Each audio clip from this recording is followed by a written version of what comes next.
Number 5. Jacksonville Clowns.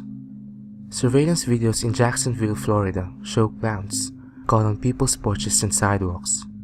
In one video, the clown clearly knows he was being recorded.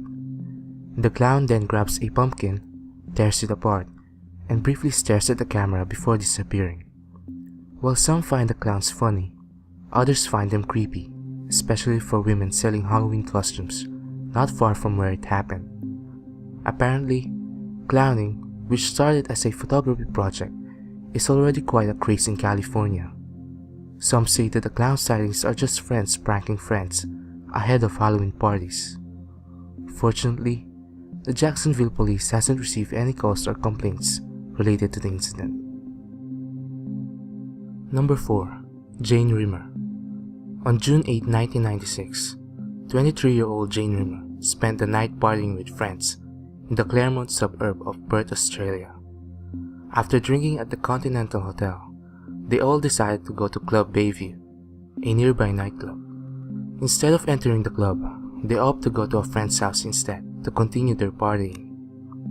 The group returned to the Continental Hotel around midnight, where Jane decided to go home. Jane's friends left in taxi. This was the last time they saw her alive.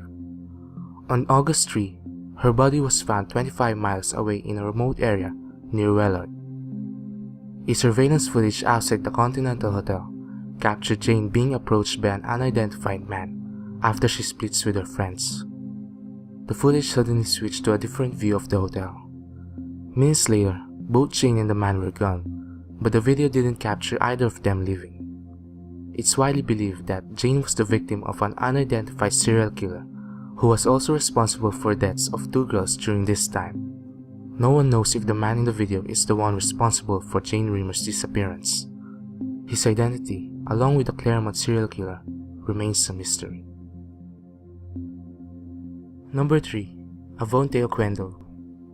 Surveillance video shows the tragic moment a 14-year-old autistic boy, Avonte Oquendo, escaping his Queens, New York school before turning up dead in the East River months later. Avonte is seen in the footage bounding down the hallways of his school and out the double doors that were carelessly left ajar by an unidentified man half an hour earlier. The video shows a man walking down the corridor and pushing the double door as he leaves. He fails to properly shut the door, leaving them slightly open. A little over 30 minutes later, Avonte runs down the same hall and through the open doors, and disappears through them. 3 minutes after Avonte disappears, a security guard noticed the doors open and pulls them shut. After months of searching, his remains were found on the Queens bank of the East River on January 2014. Number 2. Amy Fry Pitson. In May 11, 2011, Amy Fry Pitson signed her son Timothy out of his kindergarten class, citing a family emergency. They were then captured in a surveillance tape checking in and out of a Wisconsin hotel. 3 days later, Fry Pitson was found dead in a Rockford, Illinois hotel room, an apparent suicide. Her son was nowhere to be found. A note was found saying that Timothy was safe with people who would care for him and love him. "You'll never find him," Fry Pitson's note read. Amy exhibited very strange behavior prior to the incident that led investigators to believe that she had been planning Timothy's disappearance for months. In February and March 2011, she took 2 unexplained trips to the area he would later disappear from. She had an email account opened under her maiden name in 2007 and kept it a secret from her husband.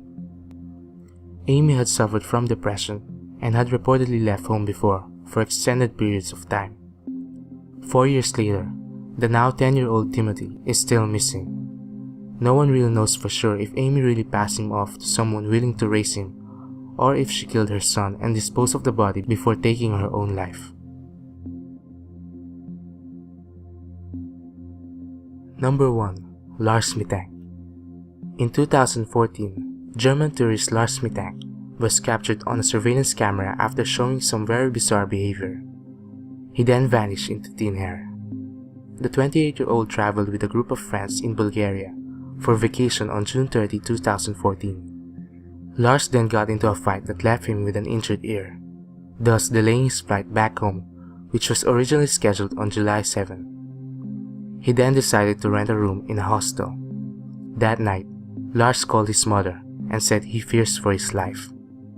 On July 8, Lars arrived to the airport for an appointment with a doctor to see if he would be able to fly. He appears on the surveillance video walking through the airport with all his things.